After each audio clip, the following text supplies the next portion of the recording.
Kalau bicara pintu, Bapak Ibu, kita baru menjadi pintu seperti Yesus kalau kita terus menyatu dengan Yesus. Dan kapan kita menyatu dengan Yesus? Itulah karena kepada Petrus pun dalam bacaan pertama Tuhan bilang apa? Apa yang Allah katakan halal, jangan kau katakan haram. Bagi manusia banyak haramnya, tapi bagi Allah selalu halal. Yang tidak halal bagi Allah cumalah apa, Pak Mika? Tuhan bersamamu dan bersama rohmu. Inilah Injil suci menurut Yohanes. Dimuliakanlah Tuhan. Sekali peristiwa Yesus berkata kepada orang-orang Farisi, "Aku berkata kepadamu, sesungguhnya siapa yang masuk ke dalam kandang domba tidak melalui pintu tetapi dengan memanjat tembok, ia adalah seorang pencuri dan seorang perampok. Tetapi siapa yang masuk melalui pintu, ia adalah gembala domba. Untuk dia penjaga membuka pintu dan domba-domba mendengarkan suaranya. Ia memanggil dombanya masing-masing menurut namanya dan menuntunnya keluar. Jika semua dombanya telah dibawanya keluar, ia berjalan di depan mereka dan domba-dombanya itu mengikuti dia karena mereka mengenal suaranya. Tetapi seorang asing pasti tidak mereka ikuti, malah mereka lari daripadanya. Karena suara orang-orang asing tidak mereka kenal." Itulah yang dikatakan Yesus dalam perumpamaan kepada mereka, tetapi mereka tidak mengerti apa maksudnya. Ia berkata demikian kepada mereka. Maka kata Yesus sekali lagi, "Aku berkata kepadamu, sesungguhnya akulah pintu kepada domba-domba itu. Semua orang yang datang sebelum aku adalah pencuri dan perampok. Dan domba-domba itu tidak mendengarkan mereka. Akulah pintu. Barang siapa masuk melalui aku, ia akan selamat. Ia akan masuk dan keluar dan menemukan padang rumput. Pencuri datang hanya untuk mencuri, membunuh dan membinasakan. Aku datang supaya mereka mempunyai hidup dan mempunyainya dalam segala kelimpahan."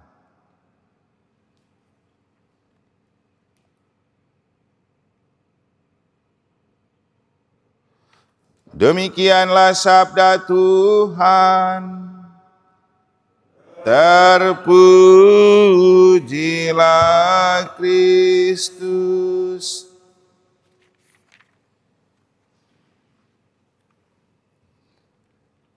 Akulah pintu. Barang siapa masuk melalui aku, ia akan selamat. Romo, frater, suster, Bapak Ibu saudara-saudari yang saya kasih dalam Tuhan. Waktu saya di seminari tinggi, ada satu orang kakak kelas yang menulis skripsi tentang ayat ini. Aku adalah pintu, untuk menunjukkan Yesus yang menunjukkan dirinya sebagai pintu bagi domba-domba. Maka kalau skripsi pasti tebal. Bayangkan dia membahas tentang pintu, Yesus sebagai pintu itu begitu sangat mendalam. Nah, untuk kita mungkin yang paling penting dan sederhana memaknai kata-kata Yesus ini begini. Yesus kan bilang, "Akulah pintu, barang siapa masuk melalui aku, ia akan selamat."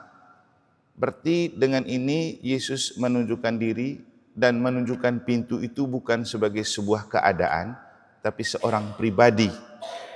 Kalau kita membayangkan pintu sebagai sebuah keadaan, maka pintu-pintu seperti itu yang kita lihat dan orang sering lalu lalang. Tapi itu kan pintu yang tidak punya citra begitu. Tapi kalau pintu gereja itu selalu punya citra, karena pintu gereja itu lambang. Lambang Yesus sebagai pintu untuk rahmat Allah itu masuk kepada domba-domba. Kan rahmat itu kan mengalir dari gereja, dan domba-domba itu datang menimba rahmat dalam perjamuan anak domba. Maka pintu-pintu yang ada di gereja sebenarnya simbol dari pribadi Yesus yang siap menerima kita masuk ke gereja sebagai surga dan membawa rahmat surga dari gereja ke dalam hidup kita. Nah, itulah kenapa di setiap pintu itu ada air berkat, dan sebelum kita masuk kita buat tanda salib, karena ini bukan pintu biasa, tapi seringkali kita pakai pintu ini untuk ngobrol. Belum keluar gereja sudah ngobrol di pintu, berarti kan kita sedang mengkhianati Yesus. Nah, Yesus itu pintu menuju domba-domba, dan dalam hidup abadi Yesus itu pintu menuju perjamuan anak domba. Jadi ada dua. Dalam konteks kita yang hidup, Yesus adalah pintu menuju domba-domba. Misalnya kita ini kan Romo itu ditabiskan menjadi alter Christi, simbol kehadiran Kristus. Maka kita itu menjadi pintu yang menyalurkan rahmat Allah bagi domba-domba. Makanya kemarin dalam misa panggilan saya bilang, keistimewaan gereja Katolik dan seninya itu apa? Dia punya kaum terpanggil, dan melalui kaum terpanggil itulah rahmat dan sakramen mengalir. Di gereja dan agama lain tidak ada kaum terpanggil, kaum yang ditabiskan.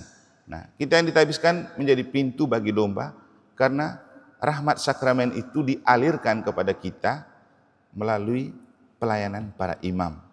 Itu dalam konteks hidup sementara. Dalam konteks hidup abadi, dalam bacaan kemarin juga kita menemukan di kitab Wahyu, Yohanes melukiskan tentang perjamuan anak domba abadi. Nah, Yesus kan pernah bilang begini, rumah Bapa itu luas, tapi pintu menuju rumah Bapa itu sempit. Tapi bukan tidak bisa kamu masuk.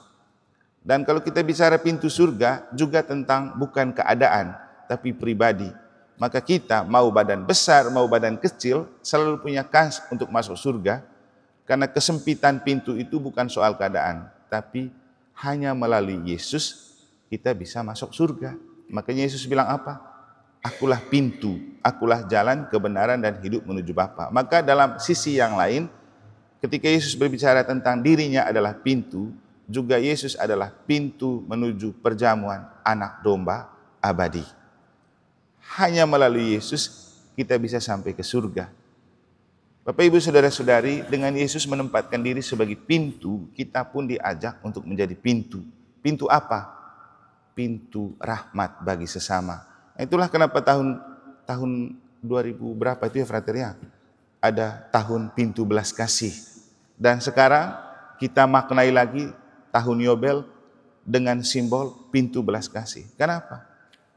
Gereja itu simbol di mana belas kasih Allah itu mengalir untuk dunia. Demikian juga kita harus menjadi pintu bagi sesama, tempat di mana belas kasihan Allah itu mengalir bagi sesama, dan di mana orang menimba belas kasih. Nah, kalau bicara pintu, Bapak Ibu, kita baru menjadi pintu seperti Yesus kalau kita terus menyatu dengan Yesus. Dan kapan kita menyatu dengan Yesus? Itulah Ekaristi seperti ini. Saat di mana kita menyatu dengan Yesus, menerima sabdanya, menerima tubuhnya, untuk kita juga bisa menjadi pintu bagi sesama. Pintu bagi umat lain yang merindukan keselamatan, dan pintu bagi umat lain atau umat datang menikmati perjamuan anak domba dalam Ekaristi. Maka selalu saya bilang, kita yang rajin ikut misa baru menjadi jembatan keselamatan kalau kita mengajak sebanyak mungkin orang juga untuk ikut datang misa. Karena keselamatan bukan hanya untuk kita, tapi kita diajak menjadi sarana keselamatan Allah atau pintu keselamatan Allah bagi sesama dan dunia. Akhirnya Bapak Ibu Saudara-saudari, satu hal lain yang dapat kita maknai dari bacaan pertama itu tentang haram dan halal.